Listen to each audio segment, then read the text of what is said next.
Hello and welcome back to Strawberry Lemon. My name is Melody and today I'm going to be doing the Reading Habits book tag. And I was not tagged in this video, and I know I'm tagged in 2 other book tag videos already, and I promise I will get to them, but I just really wanted to do this book tag first. I do not know who the original creator of the Reading Habits book tag is, but the video that I watched was from Alex from This Is Not a Booktube. I will link that video down below. Please go check it out. It was amazing. And yeah, let's get started. So the first question is, do you have a certain place at home for reading? And I don't have a reading corner or a reading nook or anything like that, but I mostly just read on my bed. So I would say that is where I do my reading at home. Sometimes I'll switch it up and go to the sofa or go on my chair or something. But yeah, I would say mostly on my bed. For question number 2, it is bookmark or random piece of paper. And I would have to say random piece of paper, but not really a random piece of paper. It's more of a random objects kind of thing. So I would put whatever's nearby. So sometimes it's pens, pencils, highlighters. I'll put my scrunchie as a bookmark before. Sometimes I just shove my phone in there and call it a bookmark. And yeah, right now I'm using, you know when you go to CVS or Walgreens or anything, you get a little membership card that you can put on your keychain. I used to have a fitness membership, so I'm using that card as a bookmark right now. So I would say random pieces of paper / random objects. I do have bookmarks, but for some reason I don't really use them. I don't know if I'm scared of ruining the artwork or what. Random pieces of paper it is. So question number 3 is, can you just stop reading or do you have to stop after a chapter or a certain number of pages? And for me, I usually stop after a chapter. I don't know, I feel like stopping after a chapter, it feels complete. If I stop in the middle of a chapter, it just feels off. I don't know. It says I will stop in the middle of a chapter if I have to, but I really would rather not. And I don't do stopping after a certain number of pages because I'm a super duper slow reader. So if I did that, I would spend most of my day reading because I'd be like, okay, let's start like 100 pages. And it just wouldn't work out. And yeah, question number 4 is, do you eat or drink while reading? And I would say no, I definitely do not eat while reading. Actually, I think I've had a vlog that I was eating yogurt while reading. So that would be a lie. So I think I would eat breakfast foods while reading. So I would eat either yogurt or cereal while reading, but anything else I would not eat while reading. It's just a lot of hand-eye coordination. I don't know why breakfast, maybe because I'm groggy anyways, I don't know. But yeah, I don't know, especially noodles. Like trying to get the noodles into your mouth and not all over your shirt and your face, all the soup and everything. It's too much. But yeah, I don't usually eat while reading. And drinking, I would just drink water. Or I really like drinking things with a straw while reading. I would just sip on the straw. I don't know. It's just fun. I would drink sometimes maybe boba, but not that much, but mostly smoothies. And yeah, so question number 5 is multitasking, music or TV while reading? And definitely no to TV. If you can watch TV while reading a book, please comment down below, because I think I'm a pretty good multitasker. Like doing homework sometimes while watching TV, I can do that. But following the storyline of a TV show and the storyline of a book is some next level multitasking, and I need to know how to do that. So if you can do that, please comment down below. That's some skills. That takes so much skill. And then for music while reading, I don't usually listen to music while reading. I really like reading in silence. So I don't usually like reading out in public places because it's too noisy. I do really like the rain though. So if there's a thunderstorm going out with some lightning and all the rain pelting, that is the best. But usually just silence. If I do listen to music because I just feel like listening to music that day, I would either put on instrumentals or music in another language, usually K-pop. But something that's really interesting that was mentioned in Alex's video is reading to music that is in the language of whatever setting your book is taking place in. So if your book is taking place in Japan, you would listen to Japanese music.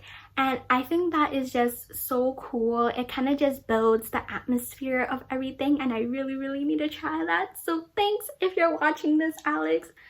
That is so cool. I would have never thought of doing that. And yeah, moving on. Question number 6 is one book at a time or several at once? And I am definitely a one book at a time kind of person.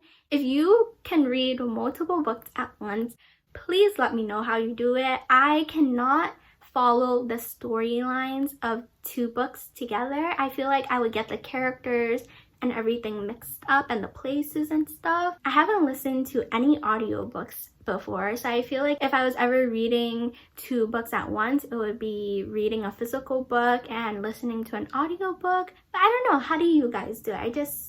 I'll just never, it's not something I do. So one book at a time, definitely. Question number 7 is reading at home or everywhere. Definitely reading at home. If I'm reading outside, it has to be a quiet place like a library or a friend's house or something like that. I can't concentrate on the story. I would just forget everything. Question number 8 is reading out loud or silently in your head. And definitely reading silently in my head. I already read slow. If I read out loud, I would read even slower than I do right now, and that is such a big problem. I would only read out loud for if I'm writing an essay or something. Proofreading, I would read out loud, but anything else in my head it is. And question number 9 is, do you read ahead or even skip pages? And I feel like people might get angry at me for this answer, but I've skimmed pages before. There was one series that I read. I don't want to spoil if you haven't read it, but there was one series where the main character got killed off in the last book of the series at the end, and I was like, excuse me? What did I just read? I could not deal. I could not cope. And then it just kind of made me skim the ending of books to make sure it was a semi-good ending. Or sometimes, I know for The Throne of Glass, I think the second book, I never actually finished reading it. I just skimmed a bunch of chapters. I skimmed at least half of the book, and then I was like, I already know what happens, so do I really want to read it? But yeah, I just never got back to that book. I am trying to stop skimming because usually that happens. Usually I would skim the book and then end up skimming the whole book, and is there really a point to reading the book after? Probably, but I don't feel like it.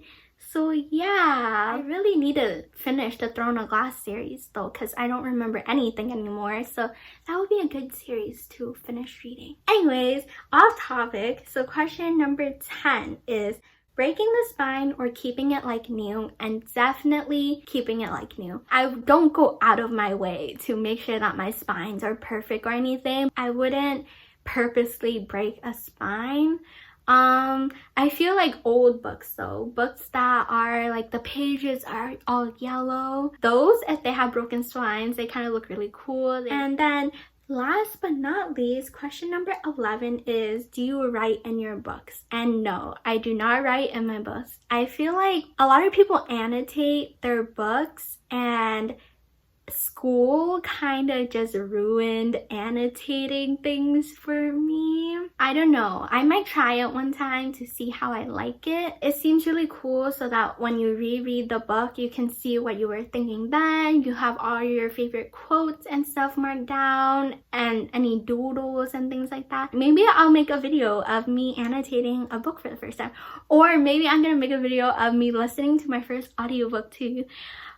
Okay, and anyways, yeah, that is the end of the tag, and I am going to tag some more people. I asked on Twitter for people to comment on my tweet if they wouldn't mind being tagged in videos. And yeah, thank you everyone who replied. I actually got a lot more responses than I thought I would, so I couldn't tag everyone, but here are some of my tags, and please check out the channels that I tagged. They are all amazing, and some of the channels that I tagged supported my channel since basically almost when I started, and I really appreciate it. So if you're watching, thank you. And yeah, so I'm going to be tagging Sato from Satopine, Nana from Let Nana, Koli from Koli Reads, Divya from Celebrity Reads Shush, Elise from The Petite Punk, Gabby's from Gabby's Bookish Corner, Miss from Miss Sam, Beans from Read with SB, Preet from The Bookish Nook, Rebecca from Rebecca Books, Monica from Mooney Reads, and Steph from Coffee Over Apples. And yeah, that is everyone I'm tagging. If I didn't tag you and you want to do this tag, please feel free to do so. I would love to watch. And yeah, please check out everyone's channel. They're all great. And that is all for this week. Bye!